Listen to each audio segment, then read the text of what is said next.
Spiky Bits. Hey everybody, MBG here again today with the newest White Dwarf. This is issue 13, dated 25th of April 2014, and of course previews the new Wood Elf models for Warhammer Fantasy. And as you can see here, we've got the new Greater Demon Avatar of Wood, I guess. Kind of looks like the Avatar Kane there with his positioning and things like that. Looks like a 50 mil square base there, so he's, probably about that big normally, I guess, give or take. It's hard to say, scale is always very, very relative here, but with the trees in the background there, I guess it would be about that big.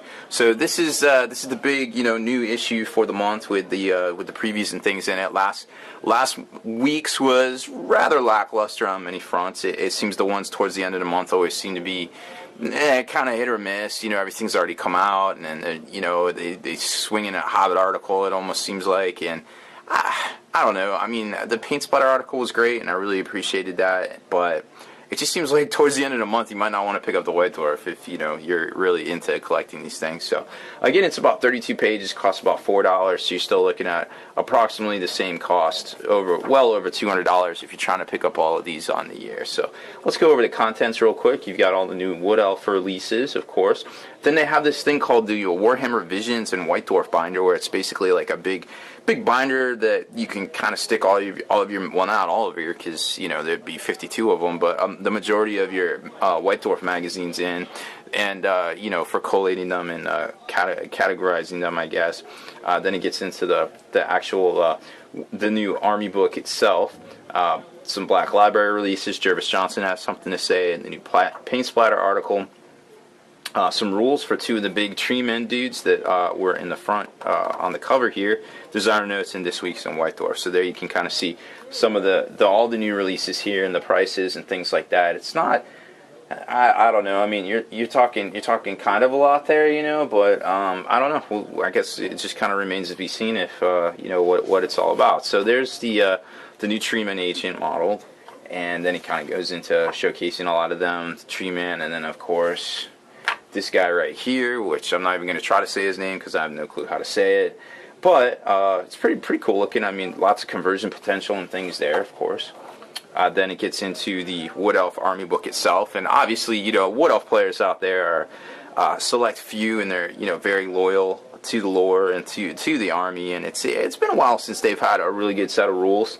Obviously, at least 4 years, of course. Then we got the Battle Magic coming out for them, limited edition books, some new Black Library releases, and things like that. Jervis Johnson, I actually just completely skipped his article this month. I didn't read it, and I apologize for that, because sometimes he has some stuff to say, but sometimes he really doesn't, and it's definitely hit or miss with him sometimes. The paint splatter article, very cool, very, very good. I like the organics, some alternate organics. You can definitely use these on some Tyranids or some of the different models out there in the line. But very, very, very cool stuff there.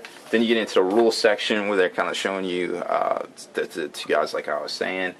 There's a couple of different rules, and then just just some basically like Adam Torquay and this Dan guy, I have no idea who he is, talking about him. Then they go into the designer's notes. Who's that guy? He's the evil villain of the Warhammer Rules internets. Look out, it's Matt Ward. He got a haircut and he's back. So who knows what exactly is going on. Then in the back, they kind of go into This Week in White Dwarf, some designer's notes and things like that. So nothing too awful crazy. Obviously, if you're a big Wood Elf fan, this issue is definitely for you, because like I said, it's been a hot minute since they got some rules. So taking a look at that, I mean, how can you not like those models? Those are pretty solid, pretty cool stuff, and I'm sure we're going to see all sorts of conversions for these throughout the next year or so. So that's pretty much it for this one, guys. I wish I had more to say, but unfortunately, not too much. I'm getting ready to do a big review on the new Citadel tools that came out. The perhaps made of gold. I don't know. We'll put them to the test. We'll see how they hold up. So definitely look for that video here shortly as well. Make sure you stay in the trenches. Subscribe to this YouTube channel. Check out the blog, spikybitsblog.com, and listen to our podcast, forgenarrative.com. Spiky Bits.